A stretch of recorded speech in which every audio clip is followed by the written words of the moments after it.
Shalom, sou Junei Barbosa, do Ministério Nazareno Comunidade de Israel, e lhes dou as boas-vindas ao programa Emet Lechayon, a verdade para hoje, e a série A Doutrina do Profeta Daniel. Fique agora com o nosso sexto tema e o terceiro dedicado à soberania do Criador. O Altíssimo controla a perversidade das nações. A Torá nos ensina que quando Nimrud, o grande patriarca da apostasia, convocou seus vizinhos para construírem a Torre de Babel, cujo topo se ergueria até os céus, Adonai convocou seus agentes espirituais para intervir, dizendo: eia, desçamos e confundamos ali a sua língua, para que não entenda um a língua do outro.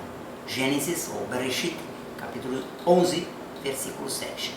Homens unidos como uma só nação e num só coração, conspiravam contra o céu, buscando um caminho errado para fugir da ira vindoura, tal como a raça de víboras denunciada por Yohanan, que desejava escapar dos castigos, mas sem submeter-se ao desígnio e à vontade do Eterno. Mas, como não há sabedoria, nem inteligência, nem conselho contra Iá, Provérbios capítulo 21, versículo 30, o Rei do Universo confundiu a língua de toda a terra, e dali os espalhou Iá sobre a face de toda a terra. Bereshit, ou Gênesis 11, versículo 9. Então surgiram as nações que muitas vezes conspiraram contra o Eterno e seu Mashiach, e que continuarão a fazer isso até iniciar o reino do Messias, como bem o revela Davi. Os reis da terra se levantam, e os governos conspiram juntamente contra Adonai e contra o seu ungido, dizendo: rompamos as suas ataduras e sacudamos de nós as suas cordas. Tehillim, Salmos, capítulo 2, versículos 2 e 3. Isso se cumpriu literalmente por ocasião do julgamento seguido de condenação e execução de Yeshua HaMashiach em Jerusalém, sob os auspícios de autoridades judaicas e romanas, mancomunadas contra o Eterno e contra seu filho, como bem testemunha Kefa em seu discurso feito a seus irmãos judeus na cidade de Jerusalém. No entanto, para nossa surpresa, nós descobrimos que tudo isso não foi feito à revelia do conselho divino, mas ao contrário, foi feito de acordo com seu infalível decreto, que anteriormente determinara aquilo que haveria de ser feito. O texto declara: porque verdadeiramente contra o teu santo filho Yeshua, que tu ungiste, se ajuntaram não só Herodes, mas Pôncio Pilatos, com os gentios e os povos de Israel, para fazerem tudo que a tua mão e o teu conselho tinham anteriormente determinado que se havia de fazer. Atos, capítulo 4, versículos 27 e 28. Nós lemos também no Apocalipse que no final as nações marcharão contra o arraial dos santos e a cidade amada, que não é outra senão a Jerusalém atual, a terrena, posto que a celestial se estabelece depois. Mas lemos também que de Elohim virá descer fogo do céu e os devorará. Apocalipse, versículo 20, versículo 9.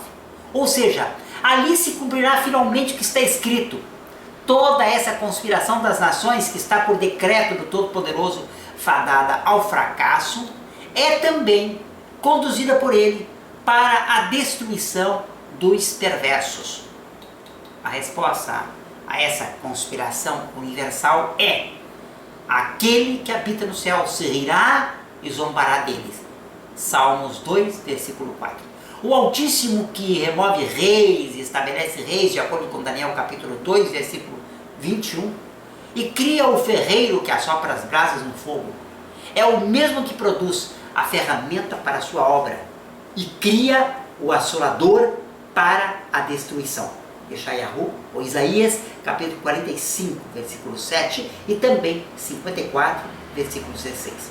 Assim, o Elohim da Bíblia é descrito como aquele que controla, de fato, a perversidade das nações, frustrando seus maus intentos, de sorte que, pensando elas fazer o mal, cumprem exatamente o seu desígnio. Como diz Davi, o Eterno desfaz o plano das nações e frustra os intentos dos povos. Salmos capítulo 33, versículo 10. Até mesmo as nações que desprezam a vontade de comando do Eterno, inconscientemente, não fazem mais do que cumprir com a sua vontade de propósito. Davi mostra que nenhuma potestade espiritual ou temporal se ergue sem que ele queira, como bem revela as Escrituras. Tua é Iá, a magnificência e o poder e a honra e a vitória e a majestade, porque teu é tudo quanto há nos céus e na terra. Teu é Iá o reino, e tu te exaltastes por cabeça sobre todos. Divrei Hayamim, ou 1 Crônicas, capítulo 29, versículo 11. Isso foi ilustrado na história dos dois impérios que puseram seu pé sobre o pescoço de Israel antes da dominação da Babilônia sobre o reino de Judá. O Egito, localizado ao sul, e a Assíria, localizado ao oriente. Vemos que no Egito, onde Israel entrou como convidado de honra e se tornou escravo, o Eterno fez multiplicar o seu povo, tornando-o muito mais poderoso que os seus inimigos. Salmo 105, versículo 24. No entanto, para glorificar seu nome e torná-lo grandioso, ele extraiu a maldade dos egípcios. El Shaddai, que controla a maldade das nações, mudou o coração deles em relação aos israelitas e fez com que eles odiassem o seu povo e tratassem seus servos com perfídia. E desta forma, ele pôde libertar Israel daquele povo que saiu cheio de prata e ouro. Ambas as declarações nós vemos em Salmo 105, versículos 25 e versículo 37. A saber, que o Altíssimo fez com que o Egito odiasse Israel, e dessa maneira ele pôde libertar Israel e o enriquecê-lo.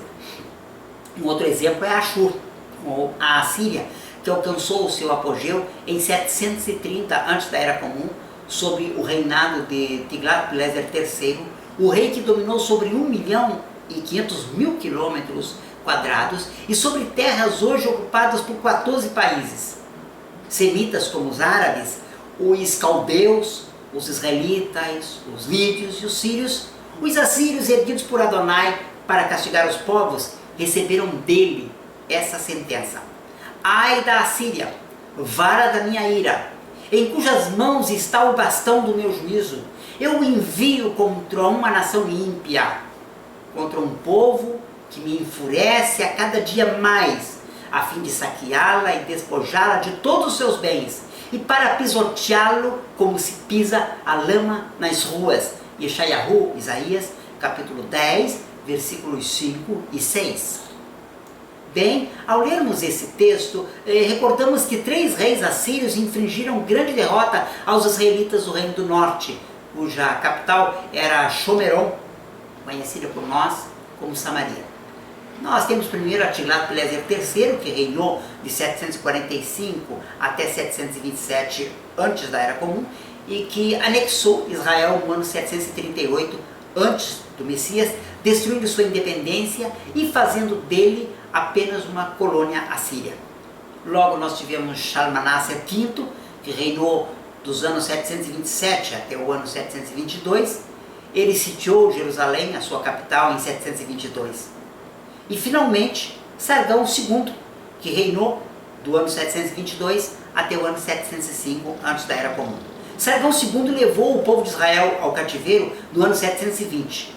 O cativeiro cessou há milhares de anos, mas os seus resultados, que são a dispersão das tribos de Israel, ainda permanecem, pois os israelitas nunca mais voltaram e assim espalharam a semente de Abraão pelo mundo, para que finalmente ela retorne à casa e à verdadeira fé, como nós veremos num estudo próximo. No entanto, tudo isso havia sido decretado por Adonai como castigo pelos pecados de Israel, não sendo por isso mesmo objeto de nenhuma punição direta por parte do Todo-Poderoso que assim decretara. Além disso, graças a esses ataques, Adonai cumpre sua promessa de abençoar a todas as nações com a semente de Abraão.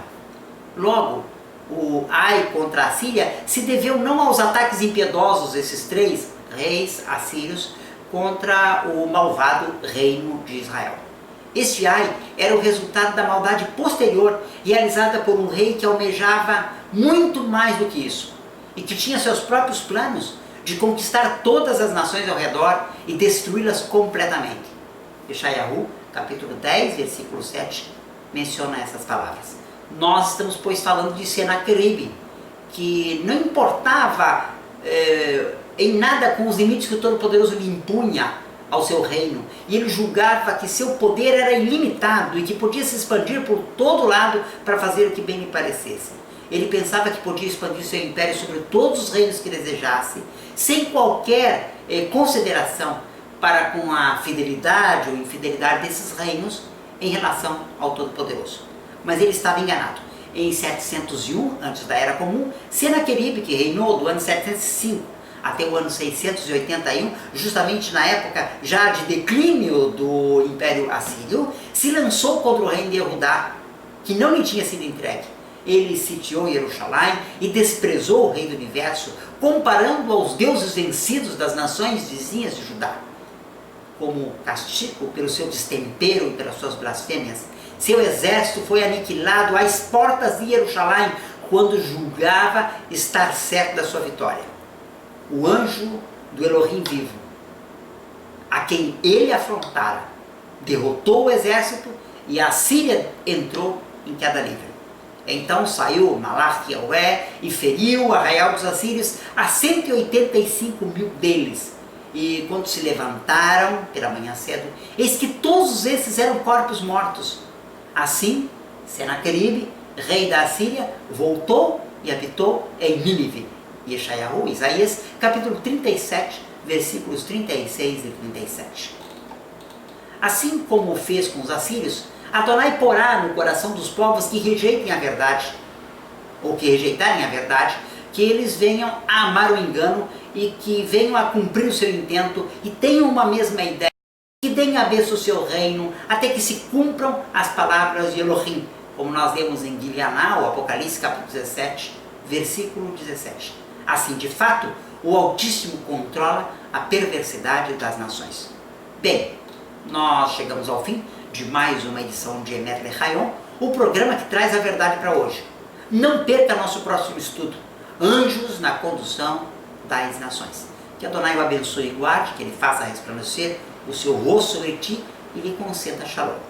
Se esse estudo o abençoou, interceda por esse projeto. Se sentiu tocado a colaborar com ele, ajudando-nos a melhorá-lo e a divulgá-lo mais, entre em contato conosco para saber como o fazer. Inscreva-se no nosso canal, divulgue-o entre seus amigos e, por favor, deixe-nos sua mensagem de apoio, ela é importante para esse ministério. Curta esse vídeo e compartilhe nas redes sociais, divulgando-a entre seus amigos.